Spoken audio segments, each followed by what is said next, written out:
I placed the pecan pie on the marble island, the scent of bourbon and toasted nuts still warm from my oven, a recipe from my grandmother, written in cursive on a card so stained it was almost brown. My hands weren't shaking from the weight of the dish or the chill of the November evening I'd driven through. They were shaking because I had just seen the text thread open on my daughter-in-law's tablet, left face up on the counter as she flitted around, and the words blurred into a single, searing truth. I was a problem to be managed. We'll tell her after the holidays. The suite at Maple Grove is held. Just keep her calm until then. It was sent to my son. If you've ever had the ground vanish beneath your feet, if you've ever looked at the face of someone you raised and seen a stranger, then you understand why I need to tell this story. If you want to hear more stories like mine, stories of finding strength when you thought you had none, subscribe to the channel. Stay with me. You're not alone here. My name is Eleanor, but my son called me Ellie, until he stopped. I'm 62 years old, and for the last 5 years, since my husband Peter passed from a heart attack so swift it felt like a theft, I believed my primary purpose was to be useful, to be needed.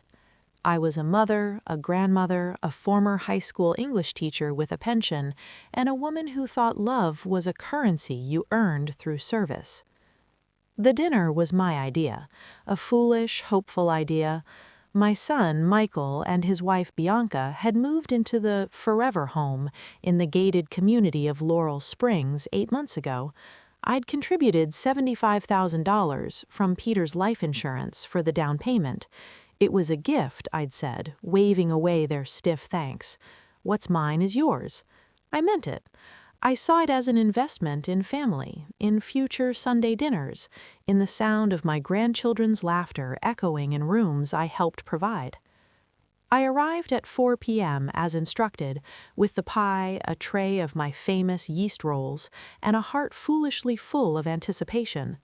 Bianca met me at the door, her phone wedged between her shoulder and her ear. She was beautiful always, in a sharp, architectural way. "Eleanor, the kids are hyper. Can you take them to the media room? Just contain them." She didn't look at the pie. She didn't say hello. "Of course," I said, the cheerful mask slipping into place. 7-year-old Chloe and 5-year-old Jake barreled into my legs. "Grandma, you're here!" Their warmth was the only real thing in the foyer. The media room was a plush, soundproofed cave. I sat on the oversized sectional, a child tucked under each arm as they scrolled through movies. The house hummed with a different energy. I heard Bianca's laugh, too high, and the clatter of expensive plates.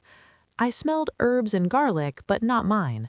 Through the crack in the door, I saw a woman in a black uniform passing with a tray of canapés. A caterer. I'd offered to cook. I'd begged to cook. "Don't be silly, Eleanor. We want you to relax and enjoy yourself." But relaxing here was a form of work, being enjoyably invisible. At 6, Michael popped his head in, my son. He had Peter's jawline, but a new, unfamiliar tightness around his eyes. "Hey, Mom, holding up the fort?" "We're watching Frozen for the 10th time," I said, smiling. "Great. Dinner's at 7. We're serving in the dining room." He started to leave. "Michael?" He turned. "How many are you?" "Just 12. Bianca's partners from the firm, a couple of neighbors, you know." He gave me a smile that didn't reach his eyes. "We'll get you a plate in here with the kids, less pressure." The words from the text thread flashed in my mind. Maple Grove. A suite at Maple Grove? It was the upscale assisted living facility on the edge of town, the one with the beautiful brochures and the waiting list. Keep her calm until then. I heard myself say, "I'd like to join you at the table." My voice sounded thin, but it was there. He blinked. "Mom, it's a formal seating chart. Bianca's got it all arranged. It's business adjacent. You'd be bored stiff." "I taught Shakespeare to hormonal teenagers for 30 years, Michael. I think I can handle conversation with a lawyer." His face tightened, the pleasant mask slipping. "It's not that, it's just the dining room is for the guests. We have the kids' table set up in the breakfast nook. You'll be more comfortable there with them." He softened his tone, deploying the one he used to placate Chloe. "You're such a help with them. We really need you here." "We need you here, but not there. Not at the main event. I was the auxiliary, the background support, the problem to be managed until a permanent solution at Maple Grove could be enacted." "I see," I said quietly. He mistook my devastation for compliance. "Thanks, Mom, you're the best." And he was gone. The movie played on. Anna sang about love being an open door. I felt Chloe's head grow heavy against my side. I sat perfectly still, a statue of a grandmother, while inside, everything was shattering. The proof wasn't just in the cruel geometry of seating arrangements, it was in the digital receipt left open on the tablet. It was for a non-refundable deposit of $5,000, dated November 10th, for a deluxe companion suite at Maple Grove Senior Living, with a move-in date penciled for January 15th. It was in the follow-up text from Bianca to Michael. "My mom says the financials make sense. We can petition for conservatorship if she gets difficult. The doctor's eval is next week." A doctor's evaluation? For me? I had come with pie and hope. They had prepared a legal strategy.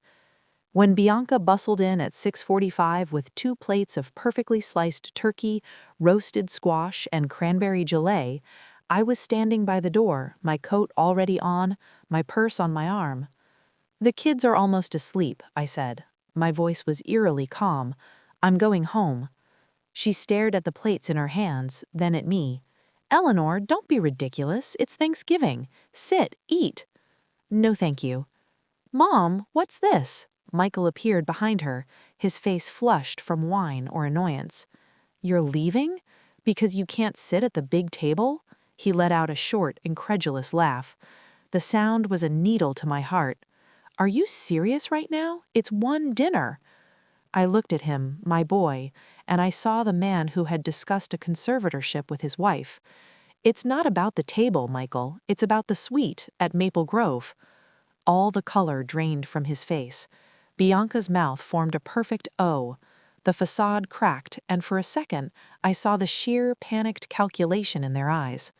"You went through my things?" Bianca hissed, recovering first. "You left your tablet open. A problem to be managed, that's what you called me." I looked only at my son. "A conservatorship, Michael? After everything?" He had the decency to look stricken, but only for a moment. Defensiveness hardened his features. "You're being dramatic. We're thinking of your future. This house is too much for you. You're isolated.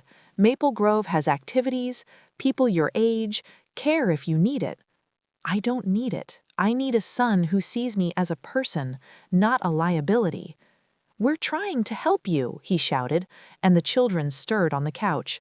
"You're refusing to see reality. You're getting older, Mom. Things happen. What if you fall? What if you forget to turn off the stove? We have to be practical." His words were arrows, each one tipped with a fear I'd wrestled with alone in the quiet of my own house.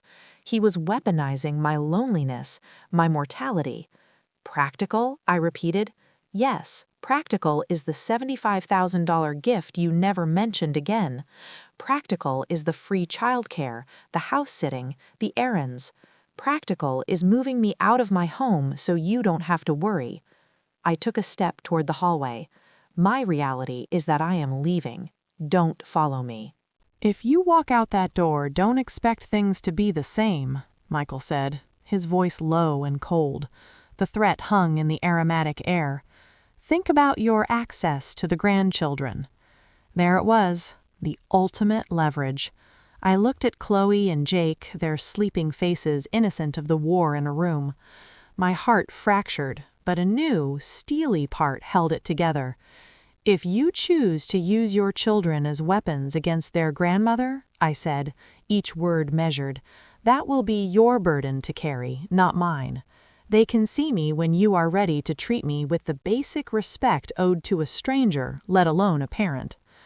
I walked out, past the dining room where 12 beautifully dressed people were taking their seats, laughter tinkling like the crystal glasses, past the sideboard that held my great-aunt's silver, which I'd lent them for special occasions, out into the cold, clear night. The 30-minute drive to my own little craftsman bungalow was a blur. I didn't cry. I was hollowed out, scooped clean by the betrayal. My house, when I entered, was dark and silent. It smelled of lemon polish and the faint, lingering scent of Peter's pipe tobacco from years ago, a ghost I welcomed. I didn't turn on the lights. I sat at my own small kitchen table, in the dark, and listened to the absolute quiet. My phone lit up and buzzed on the table. Michael, then Bianca, then Michael again, a torrent of texts. "You embarrassed us. Come back and we can talk about this like adults. You're overreacting. The kids are crying for you." The last one was a masterstroke, a twist of the knife. But the image of that text thread, the clinical planning of my displacement, armored me against the guilt. I powered off the phone. The silence was a physical presence. For 5 years I had fought it with busyness, with service, with the exhausting labor of making myself needed. Now I let it settle around me. It wasn't friendly, but it was honest. It was mine. 3 days later, my daughter called, Lydia. She lived in Portland, Oregon, a graphic designer who painted murals of fantastical forests on the weekends. Our relationship was a series of short, cheerful calls, full of her exciting life and my quiet assurances that I was fine, just fine. She was the free spirit. Michael was the anchor, or so I'd told myself. "Mom," her voice was uncharacteristically somber, "Michael called me." "I'm sure he did. He said you had a meltdown and walked out of Thanksgiving." "Is that what he said?" A pause. "I know my brother, Mom. What really happened?" So I told her, not the sanitized version I might have spun a month ago, but the raw, ugly truth. The money, the tablet, Maple Grove, the word conservatorship, the threat about the children. When I finished, there was a long silence. Then a soft, fierce whisper. "That bastard." "Lydia." "No, Mom, he's a selfish, greedy bastard, and she's worse. A conservatorship? That's not planning, that's a hostile takeover."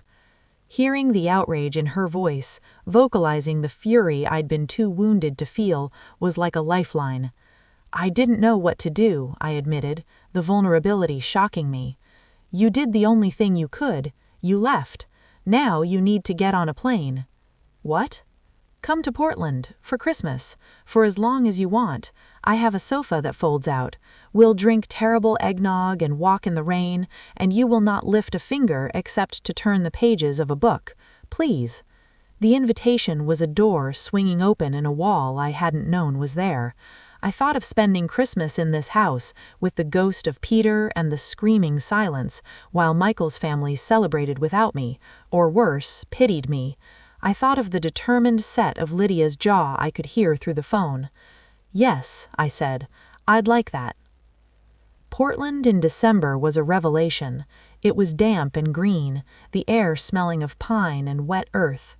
Lydia's apartment was a riot of plants, books, and half-finished canvases. It was gloriously, authentically chaotic. She didn't ask me to cook or clean. She asked for my opinion on her color palettes. She dragged me to food truck pods and art house cinemas. We walked for miles along the Willamette River, talking about nothing and everything. One afternoon, wrapped in scarves, we sat on a bench watching the steel-gray water. "Why did you never tell me how bad it was with Michael?" she asked gently. I watched a seagull wheel against the cloudy sky. "I thought I was protecting the family. I thought if I just loved harder, did more, he'd remember who I was, who we were." "You were protecting him," she corrected, not unkindly, "from the consequences of being a jerk, from seeing himself clearly. Mom, I moved across the country partly because I couldn't watch it anymore. I couldn't watch you fade into the background of his life. It made me so angry, at both of you." Her words were a mirror held up to my own denial. I'd been an accomplice in my own erasure. "I'm sorry," I said, the tears finally coming, hot and quiet in the cold air. She squeezed my hand. You're not making me feel anything now except happy you're here. But you have to decide what you want, not what you think you owe him." While I was away, the legal threat took concrete shape. My neighbor and friend Maureen collected my mail. Among the holiday catalogs was a formal, creamy envelope from Harding and Associates, Elder Care Law. Inside was a politely worded letter requesting my cooperation for a comprehensive geriatric assessment scheduled for December 25th of all days. The letter cited concerns regarding independent living capacity raised by my family. It noted that a failure to comply could result in a petition to the court for a mandatory evaluation. They hadn't even waited for the new year. They'd scheduled it for Christmas Day, counting on me being alone and vulnerable, hoping to bulldoze me while holiday sentiment might soften my resistance. The cold, strategic cruelty of it took my breath away. But it also crystallized something in me. This was war. A quiet, civil, devastating war. I called my own lawyer, a gentleman named Arthur, who'd handled Peter's will. His jovial tone vanished when I explained. "Eleanor, this is serious. A conservatorship strips you of your legal rights to manage your finances, to choose where you live, to make medical decisions. It's very difficult to reverse once granted. They're moving fast. What do I do?" "First, we cancel their assessment. I'll send a cease and desist to their lawyer and a letter to the doctor. Then we build a fortress. We update your will, your power of attorney, your healthcare directives, naming anyone but Michael. We document your competence, your own doctor's evaluation, financial records proving you're solvent, character references. You need to prove you are not the frail, confused woman they're trying to paint you as." It felt grim and defensive, but Arthur was right. "And the money I gave them, the down payment? Do you have any documentation it was a gift?" "Just a congratulatory card I wrote, for your new beginning. Nothing legal." He sighed. "Then it will be hard to recover, but we can make it a condition of any future inheritance. For now, Eleanor, you must think of this as a campaign for your own autonomy. Every interaction is evidence. Start a journal, record dates, times, what is said, save every text and email." I felt a surge of purpose, grim as it was. I had been a teacher. I understood research, preparation, evidence. My life was now the subject, and I would not fail. I flew home in early January, a different woman than the one who had left. The hollow grief was still there, but it was backfilled with a resolute anger. My first stop was my own doctor. Dr. Evans had known me for 20 years. She listened, her expression growing graver by the minute. She conducted a full physical and cognitive assessment. I aced it. She wrote a blistering letter on my behalf, stating I was of sound mind and body, fully capable of managing my affairs, and the suggestion otherwise was medically unfounded and appeared motivated by factors other than concern for patient welfare. She notarized it. I opened a new, separate bank account and moved the bulk of my savings into it. I changed the passwords on everything. I hired a financial advisor to review my pension and investments, so I could state in any court that my finances were under professional management. I began to journal, as Arthur suggested. The first entry was dated November 22nd, Thanksgiving. Saw texts re Maple Grove. Conservatorship discussed. Told I am a problem. Left. Threatened with loss of grandchildren. The call from Michael came on a bleak January afternoon. The pleasantries were gone. "Mom, we need to talk. You've been avoiding us." "I've been living my life, Michael. We can talk. What would you like to discuss?" "This nonsense with lawyers. Dr. Evans called the assessor and canceled. You're making this into a huge thing." "You scheduled a legal evaluation to declare me incompetent on Christmas Day, Michael," I said, my voice flat. "You define huge thing." He was silent for a beat. "We're worried about you. You're acting paranoid, hostile. This isn't like you." "You're right. The old Ellie would have just gone along with it. She's gone."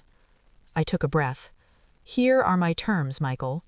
You and Bianca will sign a document prepared by my lawyer formally acknowledging that the $75,000 was a personal gift with no strings attached and renouncing any future claim to a conservatorship over me. You will return the family silver, and we will begin family therapy of a therapist of my choosing if you wish to have a relationship with me that is not conducted through attorneys." He laughed, a harsh, disbelieving sound. "Are you insane? Sign a document? Go to therapy? You're my mother, not a business partner." "Exactly, and mothers shouldn't need legal protection from their sons. But here we are." "You're going to die alone in that house because of your pride," he spat, his fury finally breaking through. The words were meant to wound, to terrify the deepest fear of every older person, but they bounced off the new armor I was forging. "Maybe, but it will be my house and my choice, not yours." I hung up. The next skirmish came through Bianca. She arrived at my door unannounced a week later, a tactic designed to catch me off guard. She held a beautifully racked present. "A peace offering," she said, her smile brittle. I didn't invite her in. I stood in the doorway. "What is it, Bianca?" "Can I come in? It's freezing." "No." Her smile faltered. She thrust the present at me. "It's for you. The kids made it." It was a classic move, using the children as a shield, as emotional arbiters. I took it, placed it on the entry table behind me, unopened. "Thank them for me." "Eleanor, this has gone too far. Michael is devastated. We're a family. Families don't sue each other." "I'm not suing you. I'm protecting myself from being sued for control of my own life." "We would never," she began, the practiced concern dripping from her voice. I cut her off. "The letter from Harding and Associates dated December 18th says otherwise. The scheduled assessment on Christmas Day says otherwise. Your text about a conservatorship says otherwise. Don't insult my intelligence." For a flicker of a second, the mask fell completely, and I saw raw, frustrated ambition. "We're trying to build a future, Eleanor. A stable, beautiful future for your grandchildren. That house in Laurel Springs, it's a stepping stone. Michael is up for partner. Image matters. Consistency matters. Having an unpredictable elderly mother living alone in a dated house doesn't fit the narrative. Maple Grove is lovely. You'd have friends. We'd visit." There it was, the unvarnished truth. I was a smudge on their pristine narrative, a variable in their calculated climb. I was bad for their brand. "My life is not a narrative device for your success, Bianca," I said softly, "and my grandchildren will learn more from a grandmother who stands her ground than one who is quietly shelved for convenience." I started to close the door. "Goodbye." "You'll regret this," she called out as the door clicked shut. "When you're lonely and need help, don't come crying to us." Her words echoed in my quiet hallway, but the fear they were meant to evoke was being steadily crowded out by something else, a profound, weary strength. The weeks turned into months. I immersed myself in my own life with a focus I hadn't had since my teaching days. I joined a memoir writing class at the community center. I had coffee with Maureen and other friends I'd neglected. I volunteered to read to children at the local library, my voice bringing stories to life without the weight of familial expectation. I renovated my sunroom, turning it into a proper reading nook, filled with plants and light. I was building a life that was full, not just full of service. Lydia visited in the spring. We painted my kitchen a cheery, defiant yellow. She helped me set up a digital filing system for all my legal and medical documents. One evening, over a bottle of wine, she said, "You know, I've been talking to Sarah, my friend from college who's a real estate attorney. She said what they did, that early move toward a conservatorship based on flimsy evidence, it's borderline predatory. You could file a complaint with the bar against their lawyer. You could make a lot of noise." I considered it. The vengeful part of me, the part that still woke up at 3 a.m. aching from the betrayal, wanted to. But the larger part, the part that was growing daily, was tired of the fight. "I don't want to make noise," I said. "I just want my life back. I want the fight to be over." "Then we make the fortress impregnable so they have no choice but to give up," said Lydia. In May, the official letter from Harding and Associates arrived. It stated that upon review of the materials provided by my counsel, Dr. Evans' letter, my financial affidavits, etc., their clients had decided to pause any further action regarding guardianship assessment at this time. It was a retreat, couched in legal passive voice. No apology, no admission of wrongdoing, but it was a victory. A week later, a box arrived on my doorstep. No note. Inside, carefully packed, was my great-aunt's silver. They'd returned it. It felt like a surrender of sorts, or at least a white flag. The first crack in the ice came from an unexpected source. Chloe. My granddaughter called me on my landline, her voice small and unsure. "Grandma Ellie?" My heart squeezed. "Chloe, sweetheart, it's so good to hear your voice." "I miss you. Daddy said you were sick, but Jake said you were mad. Are you mad at us?" The careful lies they'd told. I chose my words with more care than I ever had. "I am not sick, and I am absolutely, completely not mad at you or Jake. I love you more than anything. Grown-ups sometimes have very big disagreements, and it takes time to fix them, but that has nothing to do with how much I love you." "When can we see you?" she whispered. "Whenever your mom and dad say it's okay. You are always welcome in my house." The call was brief, but it was a thread, a fragile connection back to those two innocent hearts. Then, in late June, Michael called. He didn't lead with anger or accusation, he just sounded tired. "Chloe won't stop asking about you." "I know, she called." He sighed. "I didn't know about that." A pause. "Can I come over? Just to talk." The old Ellie would have thrown the door open, would have baked a cake, would have done anything to smooth it over. The new Ellie was cautious. "Yes, Saturday afternoon for 1 hour." He came alone. He looked older, lines of stress etched beside his mouth. He took in the awkward standing in my yellow kitchen, taking in the changes, the new curtains, the thriving herbs, the stack of books by my chair. It was no longer the slightly sad, frozen-in-time museum of his childhood. It was alive. Mine. "You look good, Mom." "I feel good." He sat at the table, running a finger over a knot in the wood. "I got your lawyer's final packet, the updated will, the trust." I waited. I had, upon Arthur and Lydia's fierce insistence, restructured everything. The house, my remaining savings, my life insurance, it was all in a trust. Upon my death, Lydia would receive 50% outright. Michael's 50% would be held in a discretionary trust, administered by an independent trustee, a bank, not Lydia, with distributions allowed only for the health and education of his children, and only upon request with receipts. He could not access the principal. "You don't trust me at all," he said, not looking at me. "You tried to have me declared incompetent, Michael. You planned to sell my home and move me into a facility against my will. Trust isn't a switch I can flip back on." "We thought we were doing the right thing," he burst out, the frustration returning. "You were alone. You seemed lost after Dad died. We were trying to take care of you." "There's a difference between care and control," I said, my voice steady. "Care asks, 'What do you need?' Control says, 'This is what I've decided you need.' You never asked. You and Bianca decided.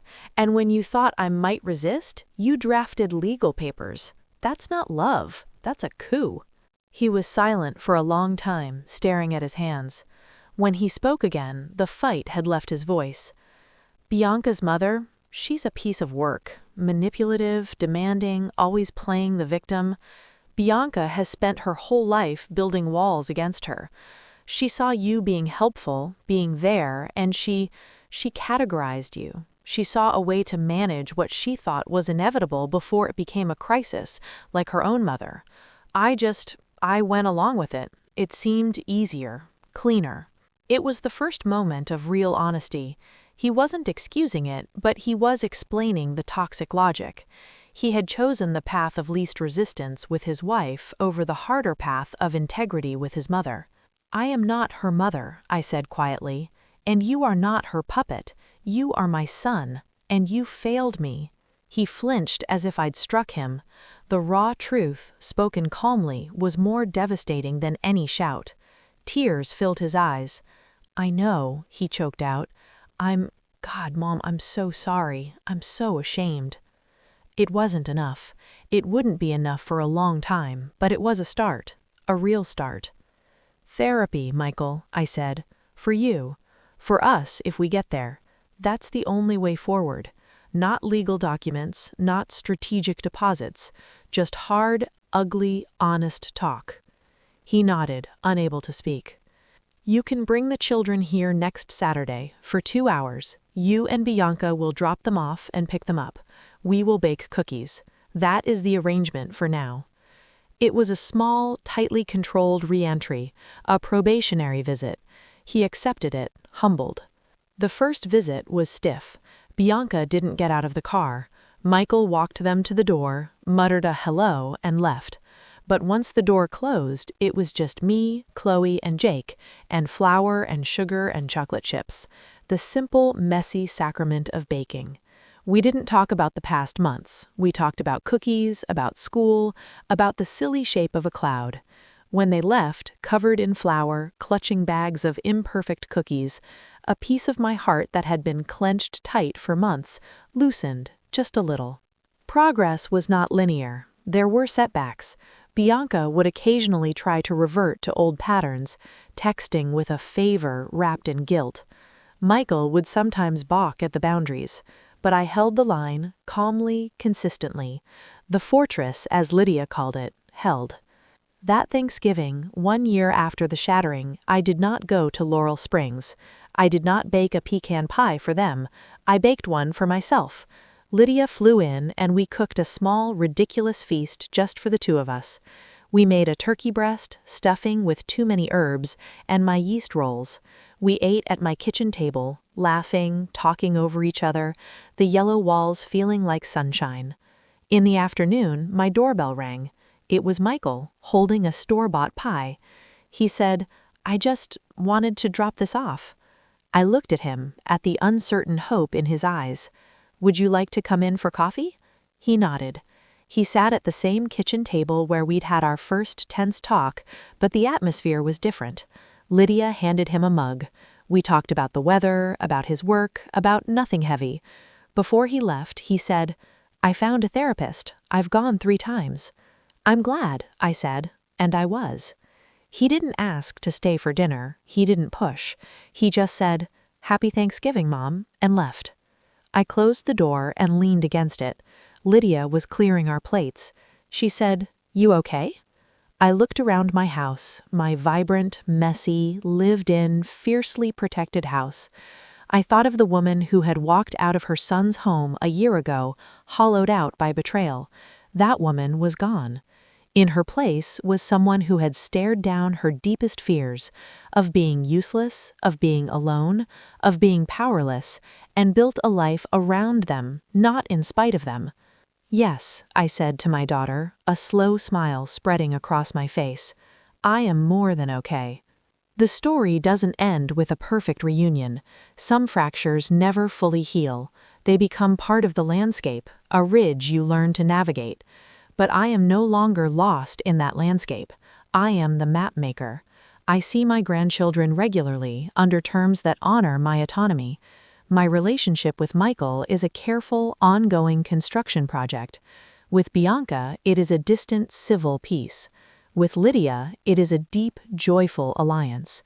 And with myself, it is the most important relationship of all. It is honest, it is tender, it is strong. I learned that loving yourself isn't selfish. It's the foundation that prevents others from treating you like furniture in their lives. My home is no longer a place I might be moved from. It is my anchor, my sanctuary, filled with my own choices. The pecan pie recipe from my grandmother is now just for me, and for those I choose to share it with, no strings attached. The love I give is no longer a currency to buy a seat at the table. It is a gift, freely offered, from a woman who finally knows her own worth. If you've ever felt small, used, or erased by the people who were supposed to love you most, I want you to know you can rebuild. You can draw a line in the sand of your own soul and say, this far and no further. It will be hard, it will hurt, but on the other side is a you might have forgotten, waiting to be lived. If this story resonated with you, if you faced your own battles in family, please share your experience in the comments below. You are not alone in this. And if you want to hear more stories of quiet courage and reclaiming your life, subscribe to the channel. Stay with me. There are more voices here, more strength to be found together.